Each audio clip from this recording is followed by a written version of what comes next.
Breaking చూస్తున్నాం. కాంగ్రెస్లోకి మరొక 6 ఎమ్మెల్యేలు చేరబోతున్నట్లు గుసగుసలు ఇప్పుడు చక్కర్లు కొడుతున్నాయి.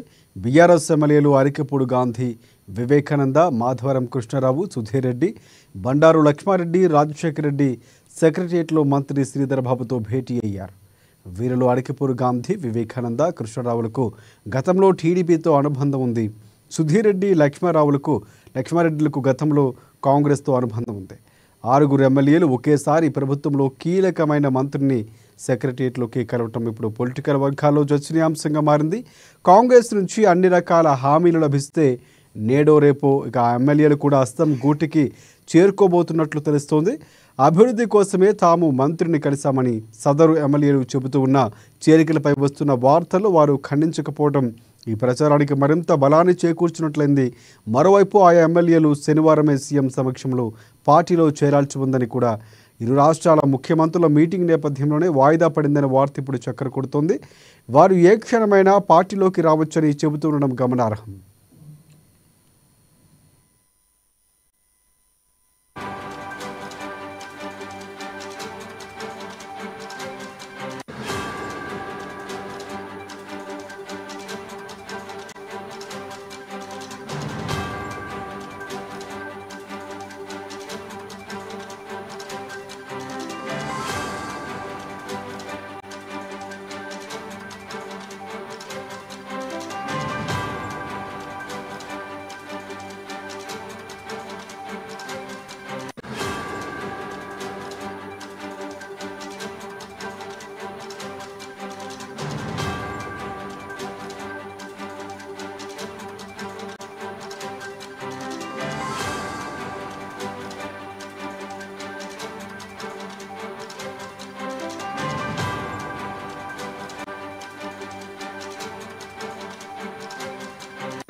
రైట్, బ్రేకింగ్ చూస్తున్నాం. కాంగ్రెస్లోకి మరొక 6 ఎమ్మెల్యేలు చేరబోతున్నట్లు గుసగుసలు ఇప్పుడు చక్కర్లు కొడుతున్నాయి. బీఆర్ఎస్ ఎమ్మెల్యేలు అరికెపూడి గాంధీ, వివేకానంద, మాధవరం కృష్ణారావు, సుధీర్ రెడ్డి, బండారు లక్ష్మారెడ్డి, రాజశేఖర్ రెడ్డి సెక్రటరియట్లో మంత్రి శ్రీధర్ బాబుతో భేటీ అయ్యారు. వీరిలో అరికెపూడి గాంధీ, వివేకానంద, కృష్ణారావులకు గతంలో టీడీపీతో అనుబంధం ఉంది. ఇక సుధీర్ రెడ్డి, లక్ష్మారెడ్డిలకు గతంలో కాంగ్రెస్తో అనుబంధం ఉంది. 6 ఎమ్మెల్యేలు ఒకేసారి ప్రభుత్వంలో కీలకమైన మంత్రిని సెక్రటరియట్లో కలవటం ఇప్పుడు పొలిటికల్ వర్గాల్లో చర్చనీయాంశంగా మారింది. కాంగ్రెస్ నుంచి అన్ని రకాల హామీలు లభిస్తే నేడో రేపో ఇక ఆ ఎమ్మెల్యేలు కాంగ్రెస్ పార్టీ గూటికి చేరుకోవచ్చనే చర్చ ఇప్పుడు జరుగుతోంది. అయితే అభివృద్ధి కోసమే తాము మంత్రిని కలిశామని సదరు ఎమ్మెల్యేలు చెబుతూ ఉన్న చేరికలపై వస్తున్న వార్తల నేపథ్యంలో దాన్ని ఖండించకపోవడం ఈ ప్రచారానికి మరింత బలాన్ని చేకూర్చినట్లవుతోంది. మరోవైపు ఆయా ఎమ్మెల్యేలు శనివారమే సీఎం సమక్షంలో పార్టీలో చేరాల్సి ఉండగా ఇరు రాష్ట్రాల ముఖ్యమంత్రుల మీటింగ్ నేపథ్యంలో వాయిదా పడిందనే వార్త కూడా ఇప్పుడు గాంధీ భవన్ నుంచి వినిపిస్తోంది. వారు ఏ క్షణమైనా పార్టీలోకి రావచ్చని కూడా చెబుతూ ఉండడం గమనార్హం. ఇదే అంశానికి సంబంధించి మా పూర్తి అప్డేట్స్ అందించేందుకు మా హైదరాబాద్ ప్రతినిధి హరీష్ మనకి ఫోన్ లైన్లో సిద్ధంగా ఉన్నారు. ఎస్ హరీష్, చెప్పండి. Right, thank you Rajasekhar. ఏదైతే బీఆర్ఎస్ పార్టీకి సంబంధించి కూడా మరో బిగ్ షాక్ తలగబోతున్న నేపథ్యం కనిపిస్తుంది. ఎందుకంటే ఆ పార్టీ ఏదైతే అసెంబ్లీ ఎన్నికల ఓటమి తర్వాత వరుస షాకుల మీద షాకులు తలుగుతున్నాయి. ఆ పార్టీని వీడంతా కూడా ఇతర పార్టీలకు, కాంగ్రెస్ పార్టీలోకి చేరుతున్న నేపథ్యం కనిపిస్తుంది. ఎన్నికల ముందు నుంచి కూడా ఈ వలసల ప్రవాహం కనిపిస్తుంది కాంగ్రెస్ పార్టీలో. ప్రధానంగా ఎమ్మెల్యేలకు సంబంధించి ఇప్పుడు 7 మంది ఎమ్మెల్యేలు ఇప్పటికీ ఆ కాంగ్రెస్ పార్టీలో చేరారు. 6 మంది ఎమ్మెల్సీలకు సంబంధించి కూడా కాంగ్రెస్ పార్టీలో చేరిన నేపథ్యం ఉన్నది. ఇక మరోవైపు మరికొంతమంది ఎమ్మెల్యేలు కూడా కాంగ్రెస్ పార్టీ ముఖ్య నేతలతో కావచ్చు, ఇక్కడ ఏదైతే కీలకమైన మంత్రులతో కూడా వాళ్ళు మంతనాలు జరుపుతున్న నేపథ్యం కనిపిస్తుంది. ఇక ఏదైతే మొన్న 7 మంది ఎమ్మెల్యేలకు సంబంధించి కూడా పెద్ద ఎత్తున చేరికలు జరిగాయి. వాళ్ళ త్రూలో కూడా ఇప్పటికీ మరికొంతమంది ఎమ్మెల్యేలు ఆ పార్టీని వీడుతున్నట్టుగా కూడా వార్తలు వినిపిస్తున్న నేపథ్యం కనిపిస్తుంది. ఇక నిన్నకి సంబంధించి కూడా గ్రేటర్ ఎమ్మెల్యేలకు సంబంధించి నిన్న ఏదైతే మంత్రి శ్రీధర్ బాబుతో సెక్రటేరియట్ లో భేటీ అయిన నేపథ్యం అనేది. దాంట్లో కేపీ వివేకానంద్, అలాగే మరి రాజశేఖర్ రెడ్డి, అరికపూడి గాంధీ, సుధీర్ రెడ్డి, మాధవరం కృష్ణారావు, అలాగే ఉప్పల్ ఎమ్మెల్యే బండారు లక్ష్మారెడ్డికి సంబంధించి వీళ్ళు నిన్న మంత్రి శ్రీధర్ బాబుతో భేటీ అయ్యారు. ప్రధానంగా ఆ భేటీలో కూడా ఏదైతే అభివృద్ధికి సంబంధించిన వాళ్ళ నియోజకవర్గాలకు సంబంధించి సంక్షేమ కార్యక్రమాలు కావచ్చు, అభివృద్ధి కార్యక్రమాల గురించి భేటీ అయినట్టుగా కూడా వార్తలు వచ్చిన నేపథ్యం ఉంది. ఇక మరోవైపుగా కూడా వాళ్ళు కాంగ్రెస్ పార్టీలో చేరతారన్నట్టుగా కూడా గత కొద్ది రోజులుగా వార్తలు వినిపిస్తున్న నేపథ్యం కనిపిస్తుంది. ఎందుకంటే ఈ 6 ఎమ్మెల్యేలకు సంబంధించి కూడా ఆ గత కొద్ది రోజులుగా కీలకమైన మంత్రితో భేటీ అవుతున్న నేపథ్యం, రహస్యంగా మంతనాలు జరుపుతున్న ఆ నేపథ్యం కనిపిస్తుంది. నిన్న జరిగిన అభివృద్ధికి సంబంధించిన శ్రీధర్ బాబుతో భేటీ అయిన దానిపైన కూడా ఇప్పటికీ వాళ్ళు ఖండించకపోవడం పట్ల ఇప్పుడు ఈ ఆసక్తికరంగా మారిందంటూ చెప్పవచ్చు. ఇక ప్రధానంగా ఎందుకంటే బీఆర్ఎస్ పార్టీ నుంచి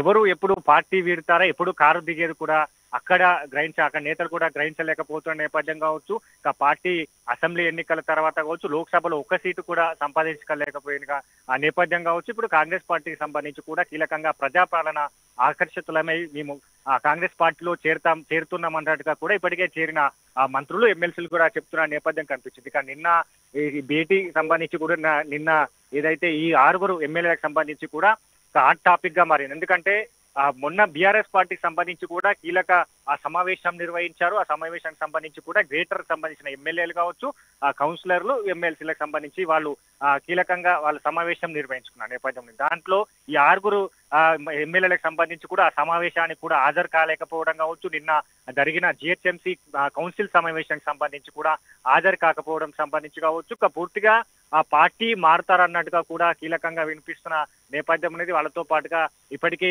అక్కడ బీఆర్ఎస్ పార్టీ అధినేతలు కూడా వాళ్ళను ట్యాకిల్ చేసే పనిలో కల్పిస్తుంది. పార్టీ మారొద్దని కూడా వాళ్ళతో చెప్తున్నట్టుగా తెలుస్తున్న నేపథ్యం అయితే వినిపిస్తుంది. ఇక ప్రధానంగా వీళ్ళకి సంబంధించి చేరిక సంబంధించి కూడా గత కొద్ది రోజులుగా ఇక్కడ కాంగ్రెస్ పార్టీ ముఖ్య నేతలతో మంతనాలు జరిపారు. నిన్న చేరిక ఉండే విధంగా కూడా ప్లాన్ చేసిన నేపథ్యం ఉన్నది. ఇక నిన్న ఏదైతే 2 సీఎంలు భేటీ ఉన్నారు కాబట్టి ఆ చేరికను వాయిదా పడినట్టుగా కూడా గాంధీ భవన్ వర్గాల నుంచి కూడా వినిపిస్తున్న నేపథ్యం అయితే కనిపిస్తుంది. ఇక ప్రధానంగా వీళ్ళ చేరికకి సంబంధించి కూడా మరికొన్ని రోజులు, అంటే 1 లేదా 2 రోజుల క్లారిటీ వచ్చే అవకాశం అయితే ఉంది. ఇక ఈ 6 సంబంధించి ఎమ్మెల్యేలు ప్రధానమైన హామీలు కావచ్చు, వాళ్ళు ఎలాంటి హామీలు కోరుతారన్నట్టుపై కూడా ఇప్పటికీ కాంగ్రెస్ పార్టీ కసరత్తు మొదలుపెట్టింది. దాంట్లో హామీలకు సంబంధించి కూడా పూర్తిగా అంగీకరిస్తే వీళ్ళు 6 ఎమ్మెల్యేలకు సంబంధించి కూడా చేరిక లాంఛనమే అని చెప్పొచ్చు రాజశేఖర్.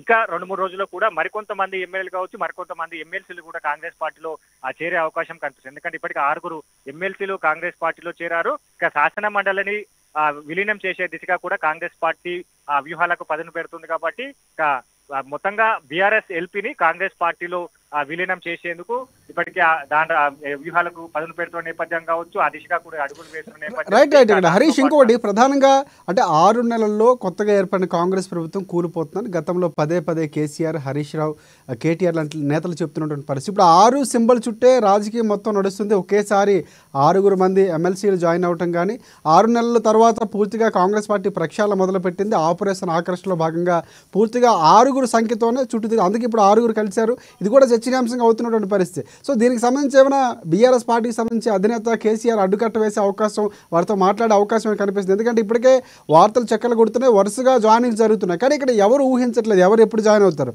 కానీ ఇప్పుడు 6 కలవటం అనేది కొంతవరకు చర్చనీయాంశంగా ఉంది. బీఆర్ఎస్ పార్టీ అధినేత ఏమైనా వారితో సంప్రదింపులు జరిపే అవకాశం ఉందంటారా? బీఆర్ఎస్ అధినేత కావచ్చు, అలాగే మాజీ మంత్రి కేటీఆర్ కావచ్చు, ఆ పార్టీ వీడే వారిని కూడా పట్టుకోలేని పరిస్థితిలో కనిపిస్తుంది. వాళ్ళు ఎందుకంటే కీలకమైన సమావేశాలు నిర్వహించారు. మొన్న ఏదైతే ఫామ్ హౌస్ వేదిక కూడా మాజీ సీఎం కేసీఆర్ సమావేశం నిర్వహించారు. దానికి మాజీ ఎమ్మెల్యేలు కావచ్చు, ప్రస్తుతం కొనసాగుతున్న ఎమ్మెల్యేలు, బీఆర్ఎస్ పార్టీకి సంబంధించిన నేతలందరినీ కూడా ఆహ్వానించిన నేపథ్యం అనేది. దాంట్లో ఈ కొంతమంది ఎమ్మెల్యేలకు సంబంధించి కూడా దుమ్మా కొట్టిన నేపథ్యం అనేది మొన్న జరిగిన ఏదైతే గ్రేటర్ హైదరాబాద్ సంబంధించిన నేతలకు సంబంధించి కూడా కీలకంగా సమావేశం నిర్వహించారు. ఆ సమావేశానికి సంబంధించి కూడా ఇక్కడ డుమ్మా కొట్టిన నేపథ్యం ఉంది. ఈ 6 ఎమ్మెల్యేలకు సంబంధించి కూడా సమావేశాన్ని నిర్వహించలేదు. ఎందుకంటే కీలకమైన ఆదేశాలు ఇక్కడ మాజీ మంత్రి కేటీఆర్ ఆదేశించారు. కౌన్సిల్లో ఇరకాటంలో పెట్టే విధంగా కూడా బీఆర్ఎస్ పార్టీని కావచ్చు, మేయర్ ఇరకాట పెట్టే విధంగా కూడా వాళ్ళ మీటింగ్ ప్రధాన ఎజెండా ఉన్నది. దాంట్లో బీఆర్ఎస్ పార్టీ సంబంధించి కూడా అవిశ్వాస తీర్మానం పెట్టాలి మేయర్ పైన కూడా ప్రధాన ఎజెండాగా సమావేశాన్ని నిర్వహించారు. ఆ సమావేశానికి వీళ్ళు డుమ్మా కొట్టడం, ఇక నిన్న శ్రీధర్ బాబుతో భేటీ అవ్వడం పట్ల కూడా ఆసక్తికరంగా మారింది. ఇక కాంగ్రెస్ పార్టీకి సంబంధించి కూడా ఇప్పటికే డబుల్ సిక్సర్ నిన్న గద్వాల ఎమ్మెల్యే బండ్ల కృష్ణమోహన్ రెడ్డికి సంబంధించి 7 మంది ఎమ్మెల్యేలుగా మారారు. మొన్న ఎందుకంటే కాంగ్రెస్ 6 మంది ఎమ్మెల్సీలకు సంబంధించి కూడా అంటే డబుల్ సిక్సర్ ఇది మాజీ సీఎం కి కేసీఆర్ కి సంబంధించి కూడా ఒక మ్యాజిక్ ఫిగర్ 6 అనేది ఆ డబుల్ సిక్సర్లతో కొట్టుకుంటూ కాంగ్రెస్ పార్టీ ఇప్పటికే మరో 6 కి రెడీగా ఉన్నది. వీళ్ళ చేరికకు సంబంధించి కూడా 1-2 రోజుల్లో చేరిక ఉంటుంది. ఇక మరో 6 ఎమ్మెల్సీలకు సంబంధించి కూడా కాంగ్రెస్ పార్టీ ముఖ్య నేతతో టచ్ లో ఉన్నట్టుగా తెలుస్తున్న నేపథ్యం ఉంది. ఆ ఎమ్మెల్సీలు కూడా క్రియాశీలకంగా ఇప్పటికీ వాళ్ళ పదవులకు సంబంధించి పదవీ కాలం కావచ్చు, వాళ్ళకి సంబంధించిన ఆ పదవీ కాలాన్ని పొడిగించాలని కోరుతున్న నేపథ్యం కనిపిస్తుంది. కాబట్టి ఖచ్చితంగా ఈ 6 మంది ఎమ్మెల్యేల చేరిక తర్వాత మరో 6 అంటే మరో 6 ఎమ్మెల్సీలు కాంగ్రెస్ పార్టీలో చేరే అవకాశం ఉంది. Rajasekhar. Right. Thanks for updates Harish.